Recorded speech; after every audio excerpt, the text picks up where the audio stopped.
Hello and welcome back to my channel. Today I'm going to talk to you about Cleopatra and Frankenstein by Coco Mellors. I read this book about 6 or 7 months ago now, and I did do a review on TikTok, but I didn't make any notes on it like I normally do. So I'm going to try my best to review this book to the best of my memory, but apologies in advance if I get anything like just a little bit wrong or misremembered. This book is literary fiction and it's about the fair to say dysfunctional relationship between Cleopatra and Frankenstein. Not actual Cleopatra and Frankenstein, they're just Cleo and Frank, to be honest. But I think there is some deeper symbolism to them being called this on the cover, because Frank, kind of spoilers throughout this review by the way, does become a little bit of a monster. And Cleo, I think at times, I think in the beginning, maybe is viewed as a little bit of a sex object, which is the way Cleopatra is sometimes viewed. I mean, Cleopatra was literally nicknamed Golden Mouth. I think we can all figure out why. But with that symbolism in mind, let's get into discussing what happens in this book. I won't give too many spoilers, but maybe some vague ones just to be aware before we proceed. Cleo is a young English artist living in New York. She's only about 22 at the beginning of this novel. Frank is a successful businessman. I can't remember what business, maybe marketing, I think.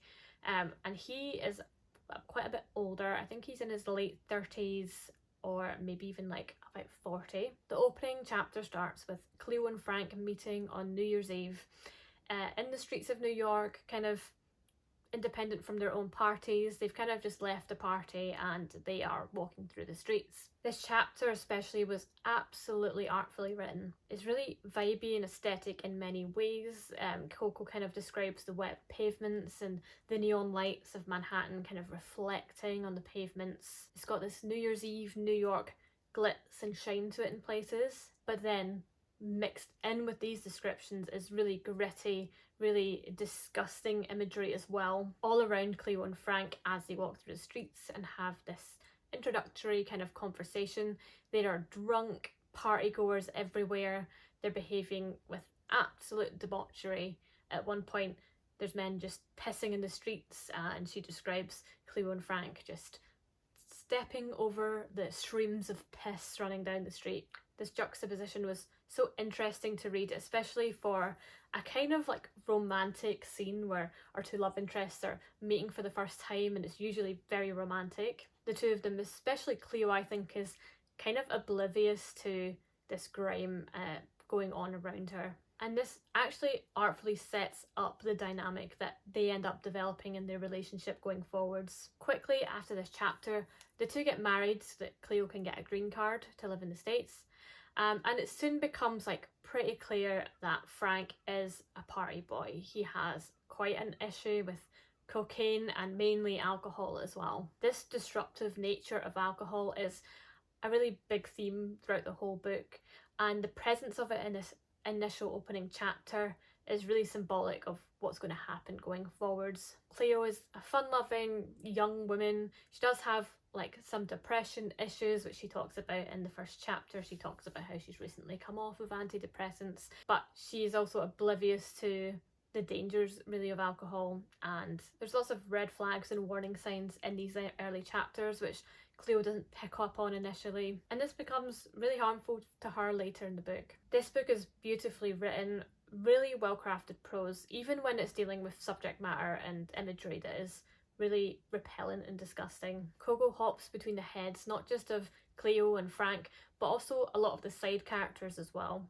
The story spans over several years, but it's told through the lens of, I can't remember, I think 6 or 7 different characters that I can remember, maybe even 8. There are friends of Cleo and Frank who also get POV chapters and have their own story to tell, but we also get to learn more about Cleo and Frank and their relationship by viewing it through other people's eyes. There's a lot of really disturbing material in this book.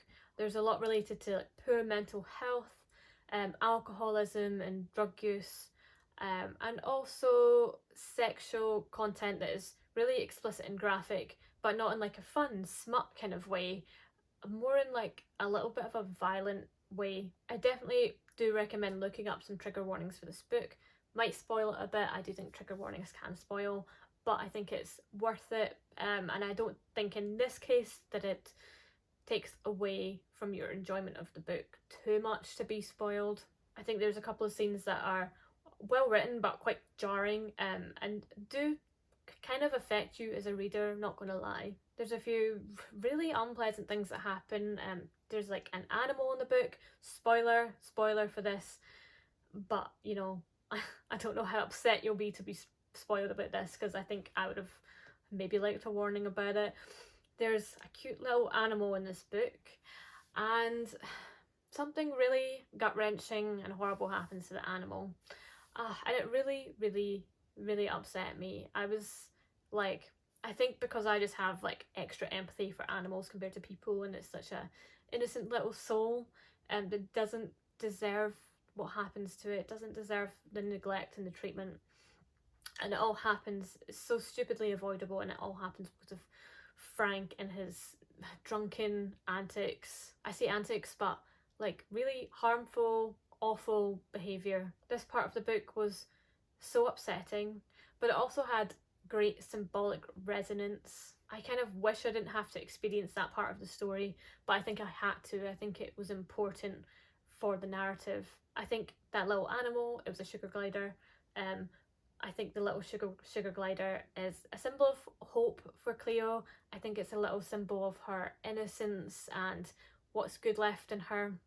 And I think what happens to it, it symbolises how Frank and his behaviour really crushes that innocent, hopeful aspect of her. And it's after this point that Cleo's mental health and the relationship between her and Frank really takes a downward turn. It's really interesting, like, thinking about this book so many months after reading it, and because of the strength of the writing and the strength of the imagery, I can really still picture everything very clearly. But it's really quite a negative book. Thinking about it now and kind of getting back into that headspace of reading it, I really don't know if I'd reread this book. I think it's excellent. I think it is 5 stars, maybe 4.5, and really expert writing.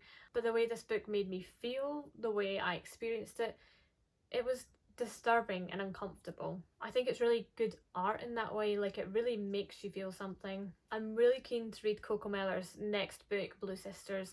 I've been waiting, it's been out for a while, but I've been waiting for it to come out on paperback so that it kind of matches the aesthetic of Cleo and Frank. But I'm super intrigued to read it and see what she comes up with next. I'm not sure it's going to be like a fun time necessarily, because this book wasn't really a fun time either, but I think it's going to make me think. I think it's going to make me feel.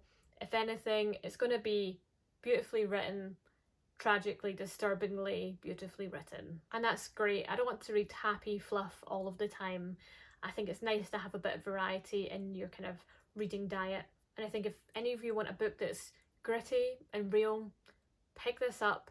You will not be disappointed. It's definitely not a book for everyone, but if it sounds like it's up your street, then pick it up. Let me know what you think. Talk to me in the comments. Thank you for watching. Please subscribe for more book reviews and other bookish content, and I'll see you in the next video. Bye!